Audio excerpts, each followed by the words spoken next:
Chapter 1. The Overview. The land of the blacks was a vast land, a big world into itself covering 12 million square miles. From its northernmost point in what is now Tunisia to Cape Al-Quhas is approximately 5,000 miles, and in its widest extent from east to west is 4,600 miles. The whole of this second largest continent was once belied as Sudan, the land of the blacks, and not just the southern region to which they had been steadily pushed from the north. After Asian, Greek, and Roman occupations, the term Sudan came to indicate the areas not yet taken from the blacks and was coextensive with the Ethiopian Empire. For the Ethiopian Empire once extended from the Mediterranean north and southward to the source of the Nile in the country, Abyssinia, which recently reverted to the ancient name of the Ethiopian Empire, of which in earlier times it formed its southeastern provinces. Even as late as the times of Menes, 3100 BC, Ethiopia still included 3/4 of Egypt, or up to 29 degrees north parallel. The Asians held the Delta region, hence the two lands. Well known to all historians, but never fully explained. To explain the two lands, of course, would blast the myth about the builders of Egyptian civilization. It was pointed out that the study of the blacks must begin in Egypt, because more of their indestructible monuments are there, and further, because many of the artifacts archaeologists have been uncovering during the past 75 years as Egyptian are in fact African. Yet the very heartland of the race and the cradle of civilization were actually further southward below the first cataract, centered around the capital cities of Napata and Meroe. From there, black civilization spread northward, reaching its most spectacular achievements in what became known as Egyptian civilization. The general condition of vast stretches of land over the continent, uninhabited and uninhabitable, seemed to support the Western thesis that Africans never developed any worthwhile civilization, had no notable historic past, and, the more charitable might add, that in the very nature of their situation it could not be otherwise. Samuel Baker went far in promoting the idea of African innate inferiority, even if he had to use the most forbidding area in Africa to do it: the terrible swamplands of the Sud, an area south of Khartoum that in its full extent is as big as England. No one would claim that any kind of society, civilized or savage, could exist in the Sud swamplands, probably the largest in the world, for it was neither all land nor water, but a seemingly endless mass of rotting vegetation, interwoven tree-like vines, steaming heat, swarming man-killing mosquitoes, crocodiles, hippos, and other unknown forms of tropical life. The conclusion of Baker and others was that they were in a land where time had stood still since its beginning, where life never advanced and the human species has simply rotated in aimless cycles like the animal life in the Sud. As late as the 1840s and 50s, these explorers, even the most ignorant, should have known that in the same vast continent of wastelands, tropical rainforest and swamplands, there were also areas of arable land and civilized states. But they wrote about what they saw the most of: vast stretches of wasteland and secluded groups of strange people. But as we shall see, some of the great kingdoms and empire builders in Africa seem not to have known the meaning of failure or had any ideas about surrendering to fate. Ejected here, they led the people there and began to build again. Wherever the splintered off refugee groups found a place where the soil seemed favorable for cultivation and the land unoccupied by preceding migrants, they settled and began to build villages again. A sense of relative security was a necessary factor in deciding to begin a new settlement. A crucial question was, how many miles had they put between the slave hunters and themselves? For the kind of houses and community buildings they would erect depended directly on the probability of permanent settlement or sudden flight again. In short, whether to build large, sturdy, and attractive compound homes and temples of worship, or easily demolished huts. It was for reasons of security that so many of these groups, later called tribes or societies, sought the most hidden and isolated areas they could find. This permanent separation from their kinsmen in other groups was generally quite contrary to their heart's desires. The original splintering off and parting was often in tears, but breaking up into smaller units seemed to be the only route to survival in a permanent crisis situation, apparently permanent, since the movement of people over the continent had been going on so far beyond the memory of each generation that migrations and temporary settlements were among the most significant facts in the oral tradition of each society. Fragmentation and isolation had two momentous consequences. The first was that the isolation of various groups led to the development of over 2,000 different dialects and languages. The second fateful outcome was that the rise of all these tongues widened the gulf between the blacks that territorial distances had already achieved. One should pause here for reflection if there is any serious attempt to really understand what happened to the African people and why. For even without the aid of Western writers in emphasizing the language differences and the cultural variations and attempting to show how unrelated the blacks are, they themselves came in time to consider themselves unique and each society not only independent of the other, but its enemy, if only potentially. This unity and mutual suspicion became an African way of life. Small chiefdoms sprang up everywhere, often no more than a single village of 1 of 200 people. Africa therefore presented itself to Asia and Europe as the ideal land for exploitation, enslavement, and conquest. The history is complex and many-sided, and would be so if we were discussing just one nation and not an entire continent. This is why our focus must be on the main lines of development, the African-wide aspects, and the unmistakable common origin and continent-wide sameness of basic institutions which these universal aspects reflect. There were then different outcomes for different societies. Some perished even to the last member from disease, starvation, or warfare. Others, despairing of ever again being able to have a fixed abode, became nomads. Some, although isolated so long that they had developed different languages and customs, had nevertheless decided that salvation required a union with other groups. These were the tribes that merged with other tribes, lost their separate identity and languages, and who evolved from this process a single common language, larger and large chiefdoms, kingdoms, and finally empires that began the rebirth of their long-lost civilization.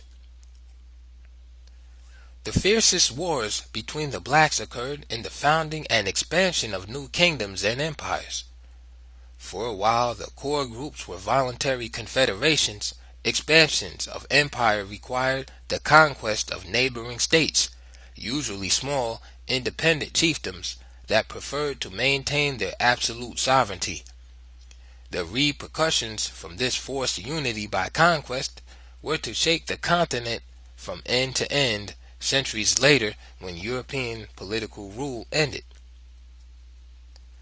Modern Africans and students of Africa have tended to emphasize the destructive impact of European imperialism in Africa while ignoring the most damaging developments from the Arab impact before the general European takeover in the last quarter of the 19th century, a relatively recent period.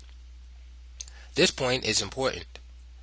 For one of the most remarkable chapters in the history of the blacks is that dealing with those dauntless leaders and people who, having lost one state after another along with 3/4 of their kinsmen, nevertheless overrode all the forces of destruction and death and began to build, always once again, still another state. From the earliest times, the elimination of these states as independent African sovereignties had been an Asian objective, stepped up by Muslim onslaughts after the 7th century AD. So the re-established black states were still being conquered and Islamized when Europeans began to arrive in greater numbers to impose their rule over both Asians and Africans. The big thing that happened here, to repeat, is generally glossed over, ignored, or forgotten. The last being a pretension, since a historical development of this magnitude could hardly be forgotten by serious writers on Africa. For what happened very simply was that European imperialism in Africa checked and replaced Arab imperialism. The Arab screams against Western imperialism are the screams of outrage against Western Caucasians for checking and subduing Eastern Caucasians in the very midst of the blacks they had conquered. There are still countless thousands of blacks who are naive enough to believe that the Arabs' bitter attack on Western colonialism show their common cause with black Africa. Insofar as those who are fortunate enough to find promising areas for settlement are concerned, the picture was generally one of state building and the revival of basic African institutions which, though not forgotten, could neither be maintained nor developed by any people forever on the move. But what about the countless societies, fleeing before the conquering hordes and the enslavers, as well as famine and the deaths which were its daily companion? What about those who found no promised land anywhere? For quite unlike the societies I mentioned that could settle down and had the opportunity to start and develop civilizations comparable to any elsewhere in the world at the time, these people could neither settle down nor therefore develop a civilization. What they suffered from year to year as they wandered over the continent is almost beyond both description and belief. In fact, while the story is well known, few writers would want to go into its awful details. Suffice to say at this point that here now were numerous societies of Africans that were virtually sentenced either to death from starvation or enslavement by Arabs. I am still in the pre-European period, or barbarism and savagery, and, in many cases, even cannibalism. Under such conditions, I would defend not only the retrogression of these people to barbarism, but to cannibalism itself.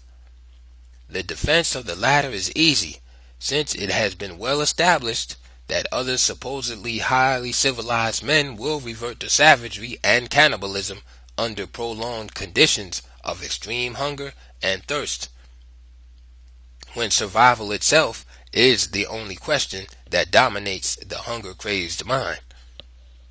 This phenomenon of reverting to a state of savagery and even cannibalism under extreme conditions of starvation is known to occur universally among various peoples: white, black, brown, red, or yellow. The facts we have then show that after they lost Egypt and the Eastern Sudan, some Africans, overriding all adverse conditions, grouped themselves to form nations and developed a high order of civilization independent of any external influences. Others never settled anywhere long enough to develop anything notable, but seemed to remain in a state of lethargy or suspended animation. They had surrendered to fate and became too weak to fight back. They descended to a state of semi-barbarism. Descended because most of these societies had known better times and a higher order of life. Some, in more favorable circumstances, nevertheless failed to advance. Still others were in the class discussed in connection with cannibalism, hunger-crazed people who had sunk to the lowest levels of dog-eat-dog existence. These last are the people about whom European and American authors delight to write. No cartoons are better known than those showing a sweating white man, usually an explorer or missionary, being cooked in a huge black pot, while black savages dance around with human bones decorating their heads or stuck through pierced noses.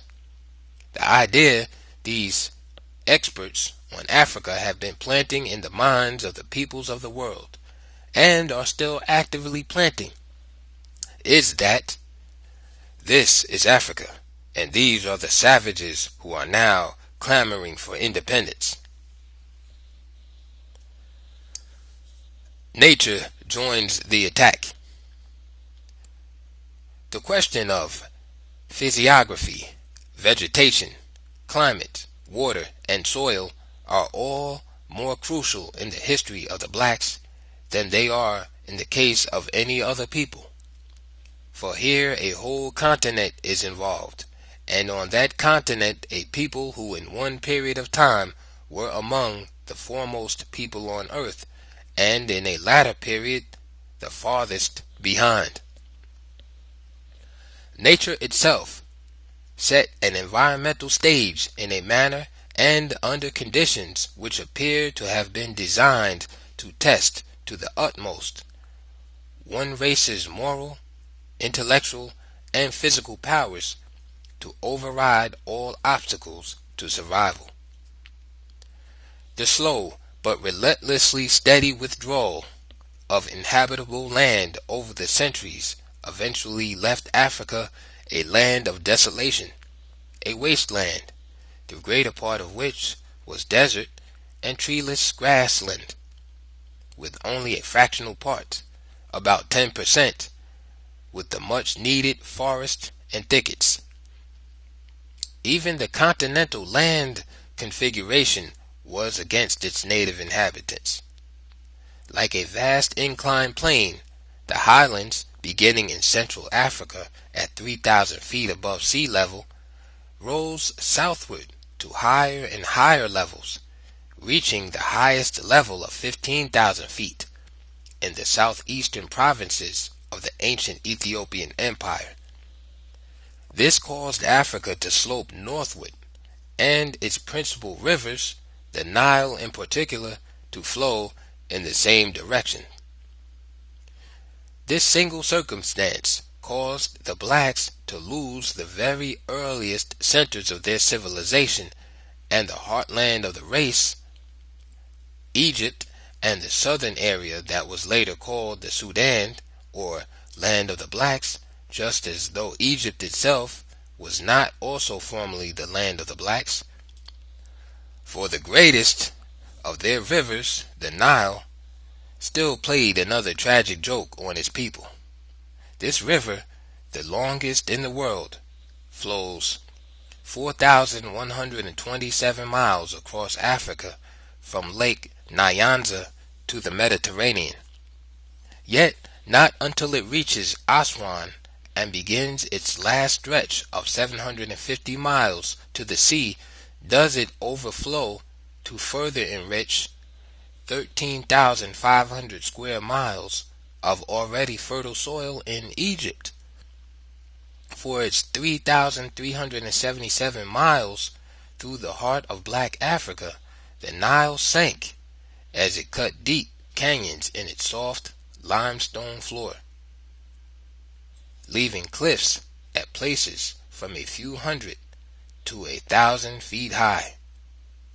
What this means is that for over 3,000 miles through the eastern side of the continent, the Nile was collecting the rich soil carried to it by the heavy rains and 1,000 tributary streams. These flow into the mother of rivers and add to the enrichment of its waters flowing northward, guarded all the way by her deep channels until it reaches the hard sandstone bottom above Aswan, and then begins its periodic overflow the rest of the way to the sea. Here, a natural phenomenon cheated the Africans in a big way that was to have dire consequences. There could be no black daughter of the Nile, observed Parsons in his Streams of History, for the Nile, in making Upper Ethiopia, Egypt, so rich in food production that it became world famous, not only as the breadbasket of the world, but also for its highly advanced civilization, stirred the envy of Asia and Europe, from which continents migrants begin to settle. Even in this, the physical geography of Africa was favorable to the peaceful settlers who later were to become its conquerors and rulers. For the seacoast is lowland everywhere, not more than 500 feet above sea level, and remains lowland 500 miles inland. Asian and European occupation of the seacoast of North Africa and East Africa was therefore relatively easy, and probably even welcomed at first by the blacks as co-partners in world trade. But the poor and hungry nomads from the vast desert areas of the Middle East poured into the most fertile and easily accessible areas of this other land of deserts, that is North Africa. There were several consequences of the greatest historical importance which are generally not sufficiently stressed. The first was that both the Saharan transformation and the steady incursion of Asians pressured more and more blacks back into the interior to concentrate in the already limited survival areas where just to subsist was a daily struggle. The second important result was the widespread amalgamation of the races. For the weaker, more submissive blacks remained in Asian-occupied territory to become slave laborers and slave soldiers, and to witness a ruthless sexual traffic in black women that gave rise to a new breed of Afro-Asians. These were classed as Caucasians or Asians. They themselves bitterly objected to being identified with the race of their mothers, African. When these latter became known as Egyptians in Egypt, Moors in Morocco, and Mauritanians or Carthaginians in Carthage, Tunis, great care was taken to distinguish them from Africans in daily intercourse, in paintings, and in documentary literature.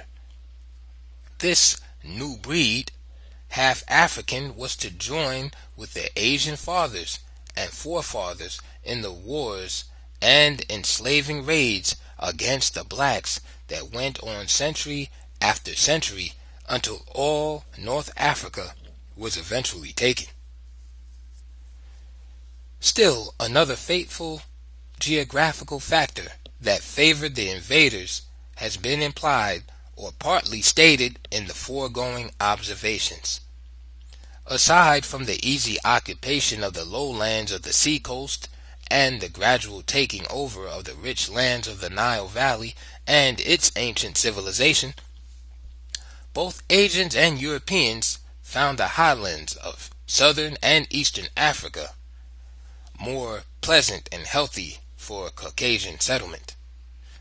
This meant that even after nature had damned 3/4 of the continent's landmass as impossible to support human life, the Asians and Europeans came in to seize and hold the best of the 1/4 that was left. The blacks found themselves cut off from all seacoast then that mattered, hemmed in from all directions, and confined within narrower and narrower limits. Thus they became a wandering people, forever migrating in their own vast homeland, fragmenting from great united nations into countless little splinter societies, becoming so isolated from each other that each formed a new language of its own, considered itself quite different from its original brothers, now regarded as strangers and enemies in the endless tribal wars that ensued over the inhabitable land. The land over which these struggles went on varied in different regions. So did the climate that so greatly affected it. The people and even some of their institutions varied under environmental influences. The landmass in the eastern regions, for example, has been undergoing a vertical movement of elevation and sinking along with a leveling process occasioned by the atmosphere and weathering since Miocene times. Geologists trace the elevation of the mountains in the area, even Kilimanjaro, and the faulting and fracturing that created the Great Rift to early volcanic activity. In the arid and semi-arid regions, there are vast stretches of desolate land which were not made so by nature alone, for, like the Sahara itself, much of it was once woodland where animal life flourished and streams flowed. Man played the leading role in its destruction by fire in his shifting farm methods. Animals helped in the process. The relation of green grass and forest to climate and climate to rainfall seems not to have been known or fully appreciated. In treeless and grassless areas, the periodic rains evaporate into non-water holding earth. One may travel hundreds of miles over regions of this kind without finding a single stream. All rivers and streams have disappeared like the raindrops in the sand because of the same physical characteristics of the land previously discussed. Irrigation was extremely difficult, and in most places impossible outside of Egypt. We have spoken so much about African deserts of sand and rocks that one might be misled by thinking that it was this kind of land alone that could not support a population. But there were vast non-desert areas of hard red and red-brown soil that had been leached by heavy rainfall, robbed of its essential elements for vegetation such as calcium and phosphorus, and of course its once rich humus of topsoil. This continuous weathering was obviously destructive. The soil problem was further aggravated by having underneath floors of hard laterite elements, just as though there was a master plan to guarantee that this soil would not hold any water. Therefore, the problem involved far more than restoring topsoil and a land conservation program to prevent erosion, because this hard floor underneath drains away the rainfall as fast as it reached that level. No corner or scrap of land in Africa has escaped hunger, says Josue de Castro in his Geography of Hunger. This is a continent of the starving, all of it, and in hunger and chronic malnutrition may be found one of the most decisive reasons for the backwardness of Africa, for the relative stagnation and lassitude of the greater part of its people. But the Garden of Eden areas must not be overlooked when we are considering the general overall conditions. These are areas which, while not comparable to the rich floodplains of the Nile Valley and Delta, have unfertilized soil that nevertheless produce a surprisingly rapid growth of abundant vegetation and a heavy concentration of animal and bird life. These are the areas where fruits and nuts of many varieties grow in abundance without the aid of man. Without these areas of salvation here and there over the continent, along with pastoral grazing land, the blacks as a race would have doubtlessly perished from the earth. They almost did. The trend once seemed to be definitely in the direction of extinction, even if we dismiss accounts of planned mass extermination by their enemies as unreliable. Too many other threats to survival remained to darken every ray of hope. Disease was everywhere, the offspring of distress, privation, hunger, and malnutrition. It spread over the land as advanced scouts for death. Over half of Africa's babies were either born dead or died soon after birth. Old age was between 40 and 50 years. 3/4 of the people, even today in our own time, are still weakened by malnutrition and malarial water, and a number of diseases that are largely traceable to these two causes: beriberi, pellagra, scurvy, and even leprosy. The scourge of childhood is kwashiorkor, or malignant malnutrition. This accelerated depopulation of the black man's countries, resulting from the nature of soil and climate, mass enslavement, deaths in resisting slavery, wars of conquest, intertribal conflicts, exhaustions from endless flights and migrations, and ever-present disease. All this reduced the black population by 3/4. Under reasonable, favorable conditions, the African population today would be 4 times its present number. And when it is pointed out that 3/4 of the people today are still weakened by malaria and malnutrition, reference is made to the 1/4 of the people who survived in spite of it all. How then were the blacks able to battle invading enemies from one end of the continent to the other for several thousand years? True, they were overcome in the end, but what sustained them through all these centuries of struggle on so many different fronts and against so many different kinds of enemies? Weakened so generally by both disease and what became perpetual hunger, whence came their strength and courage to carry on? It may well be that the answers lie in the death-defying pyramids they built in Egypt when the land was theirs. There must be a number of preconditions without which the genius of any people for thinking, inventing, discovering, and building will be inhibited and may even die under extreme circumstances. Preconditions for progress. A few of these preconditions for progress are: 1. The people must become famine-free and be able to end their perennial roaming from place to place in search of food and water and settle down. 2.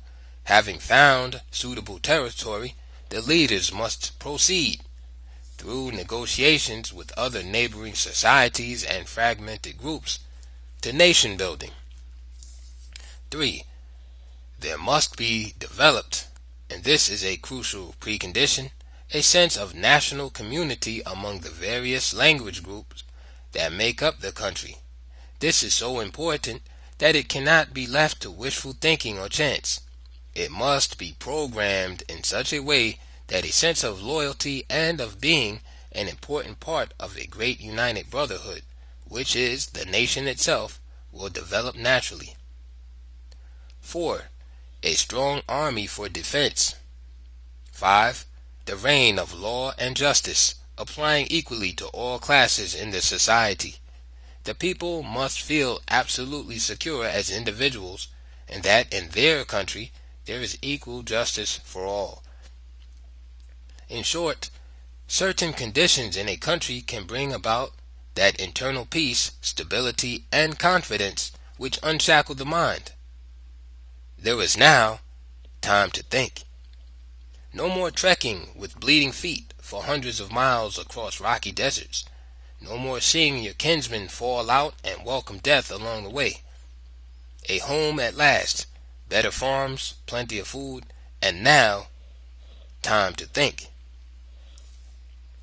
There is nothing mystical about the reasons why one group of people can easily become physically and mentally strong, while another becomes physically weak and less mentally alert. An abundance of nutritious food and pure drinking water may spell the difference between advance and decay. The number of death-dealing diseases developing from malnutrition alone is alarming. But what should be stressed above everything else is that millions of babies may become both physically and mentally retarded by disease while in their mother's wombs, which is another way of saying that a people wholly ignorant or indifferent to basic health can themselves become inferior in fact.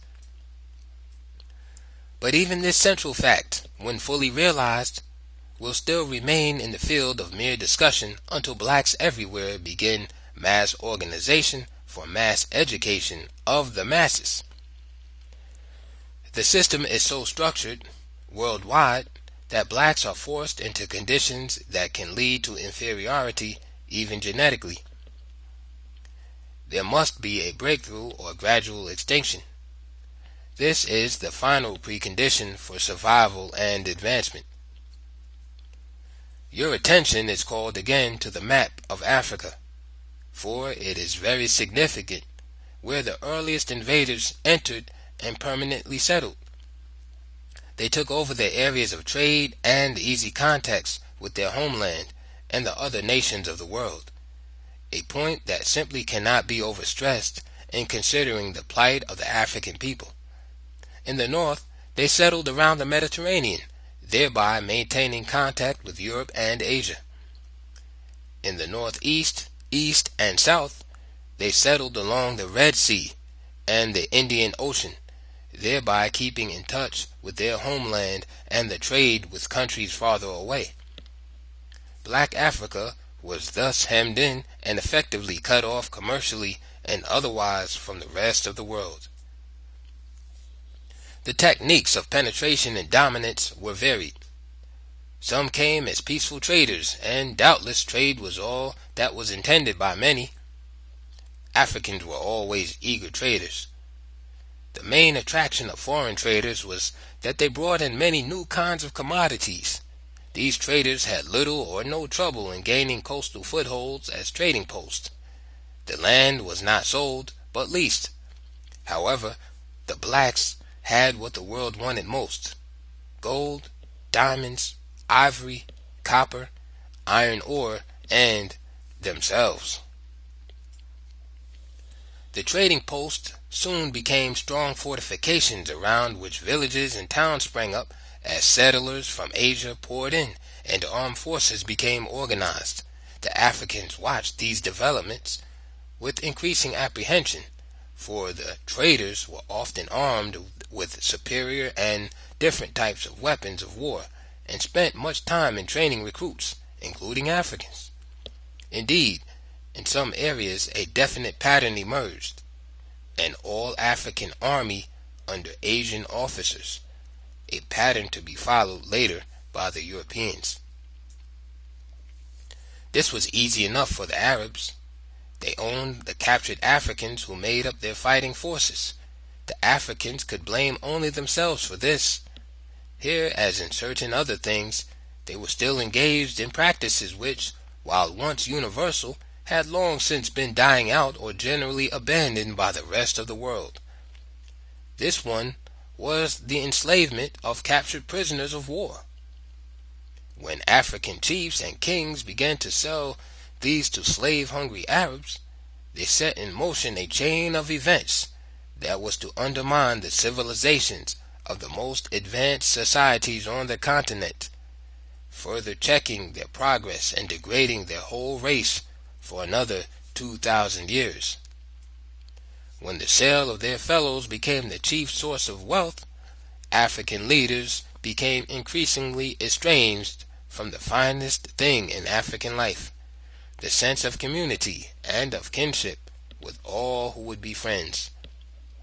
When greed severed the traditional ties of brotherhood, gradual movement of the invaders from the coastal areas inland became relatively easy. Blacks against blacks, with increasing suspicion and hatred, may be traced to the Africans' own slave raids. The inland raids for slaves were resisted by some chiefs, and the raiders were attacked. But this opposition was not always due to any opposition to slavery, but to this kind of direct action which bypassed the chiefs and thereby eliminated their profits. Note: there were, however, numerous chiefs who not only opposed slavery, but fought against it to the death, literally. Some were encircled and with their whole people died fighting the enslaver to the end. End of note. The conquest of the blacks by religion. Other invaders found penetration easy under the banners of religion. Full advantage was taken of the fact that Africans are a very religious people. Note: the Christian churches of 4th century Africa were independent of Western imperialism.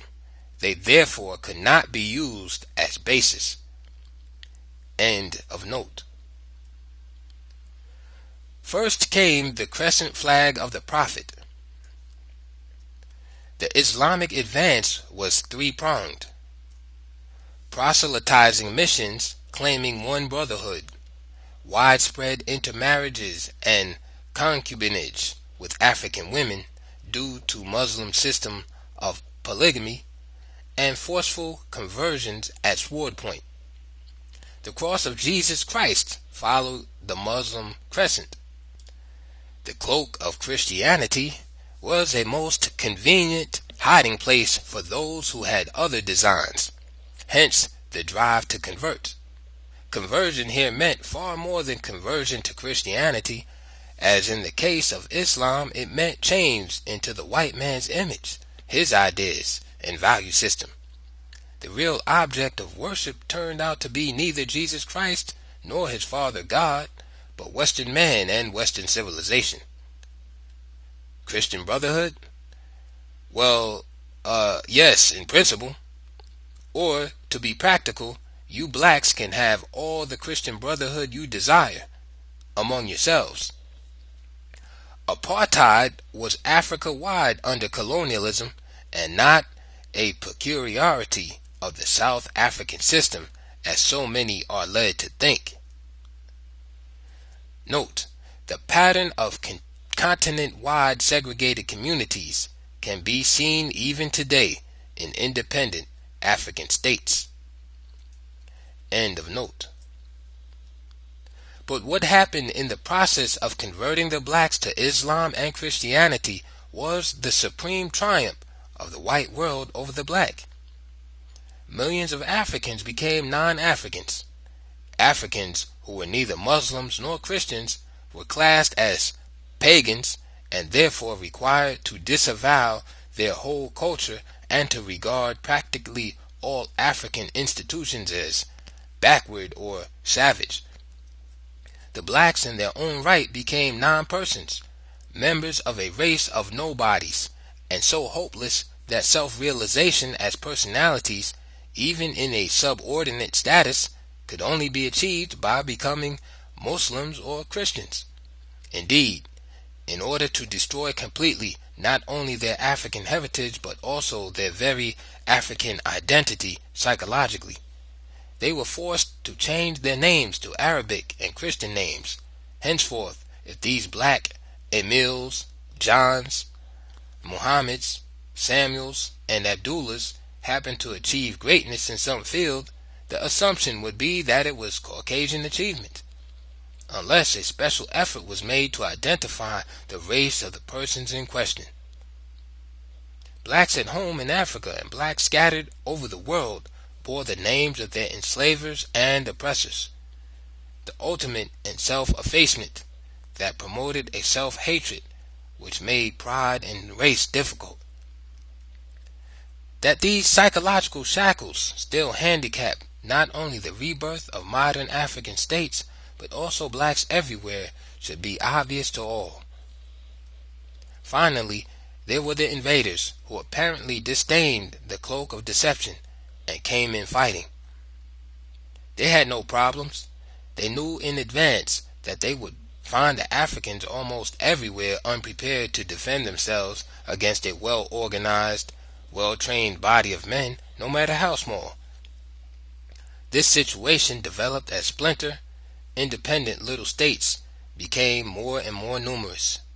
The use of secret agents seems to be as old as organized states, for the practice of sending spies as goodwill ambassadors, traders, etc., well in advance into a country to be invaded goes far back into antiquity.